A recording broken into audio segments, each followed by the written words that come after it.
Here are 10 things that would set women free. Number 1, being okay with not having a romantic relationship and being single. The fact that men threaten women with the possibility of being single for the rest of their lives should tell you something about our obsession with being in a relationship, being engaged, being married. They know they can use it as a weapon against us, and it would freak some of us out to the point where we stay in these hellish situations. Which leads me to number 2, being okay with being single for a long time or possibly for the rest of your life.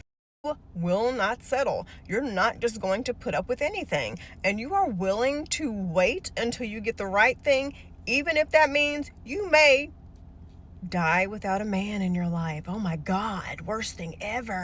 3, we really need to start prioritizing ourselves and what we want. We are quitting our jobs for men, stepping down from our positions for men, putting our dreams on the back burner for men, moving across the country, across the world for men, turning our backs on our friends for men.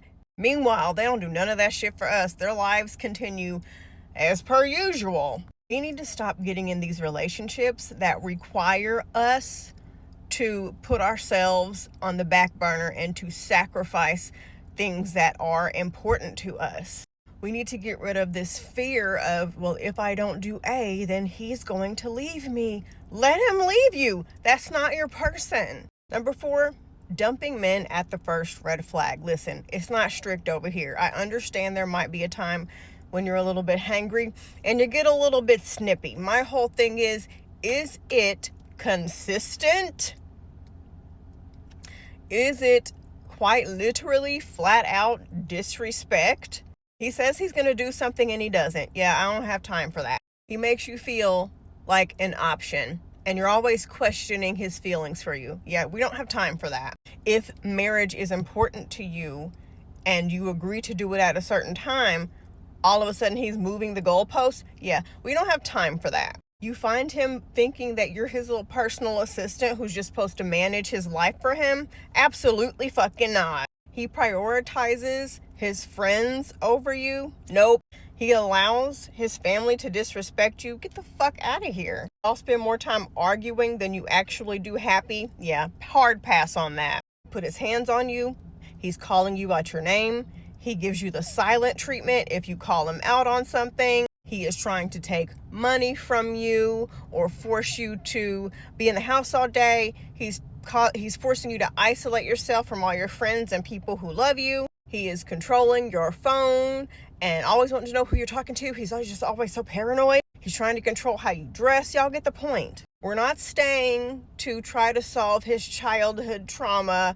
We're not feeling bad for him because his parents were mean to him one time and that's why he's a jerk. We're not trying to console him because he was bullied in high school. That's why he smacks you across the living room all the time. This is a grown-ass man. Just like you're self-aware and you can control your emotions, he should be able to do the same. And if he can't, bye-bye. Number 5, we need to raise our standards. Stop being the cool girl. Everything, I just go with the flow. Oh, that's okay. That's totally fine. Oh my God. Wherever your standards are, they're always going to try to go lower. So if you don't ask for much, you're going to get nothing. You want the things you want. You like what you like. It's not called being superficial. It's called, hey, I'm a woman in this world and I face a lot of dangers by simply being a woman, especially if you are a black woman. And I'm not just going to hand my attention and my time over to any loser that asks for it. Heck no. You either come correct or don't come over here at all. Number 6, we need to stop seeing other women as competition. Oh my gosh, so freaking annoying. If everybody can just focus on themselves and stay in their own lane, and instead of being hateful and jealous of people, take that as a sign of, wow, if that great thing can happen to them, that same great thing can happen to me too if I'm willing to put in the work or whatever the case may be. Men want us at each other's throat, okay? Divide and conquer. If they can keep us isolated, if they can keep us apart, then we're not going to communicate with each other and tell each other what's up and what to look out for and share our experiences. And we're going to continue to allow these idiot bobblehead men to be idiotic bobblehead men. We need each other. Nobody else knows what it's like to be a woman other than other women. So why are you going to isolate yourself from the one person, one type of people who can understand you? Which leads me to number 7. We need to truly value friendships and sisterhood and community amongst other women. Please, for the love of Frito chili pie, when y'all get into these relationships, stop acting like the only person in the world who exists is your man. And then when y'all are at odds or you want to make him jealous, then you're calling up all your friends again so you can complain about how annoying he is, and they're going to console you, and then you're going to go right back to the bullshit again and act like you don't know them. It takes a lot for a man to no longer associate with their friends. And it takes so little for us to completely sever ties with our friends. I remember I was talking about this pop culture event, and somebody that I thought was my friend at the time disagreed on my take. And I'm thinking, okay, well, fine. It wasn't anything like major, like human rights or anything like that. And I'm thinking, okay, we're cool. We can agree, disagree, blase, blase. This isn't important. We don't know these people. She blocked me. Y'all break up over girls' trips, but will be the type of women who will allow these men to drag you through the mud, and y'all will be committed to these men for the rest of your lives. A lot of y'all are sitting by the phone obsessing over when he's going to text you or call you when you need to be hanging out with your friends, okay? And don't give me the excuse of, well, I don't have any friends. It's hard to make friends. But y'all will also be the same people who will be on a dating app 24/7, swiping left and swiping right and trying to make sure you look good when you go out and dress the way you think men would want you to dress. Stop the bullshit, okay? Y'all will put out all the effort to get a man and none of the effort to try to get friends and build community. Which leads me to number 8. You need hobbies. Knitting, skateboarding, painting. It doesn't always have to be going out and spending money on a class. Volunteering somewhere, look up free events in your area. Get a fucking life. Stop centering these men. Stop making these men your entire life. They know that they are the center of your universe. That's why they know that they can treat you like a dirty doormat and get away with everything, because you can't live your life without them, because they are your entire life.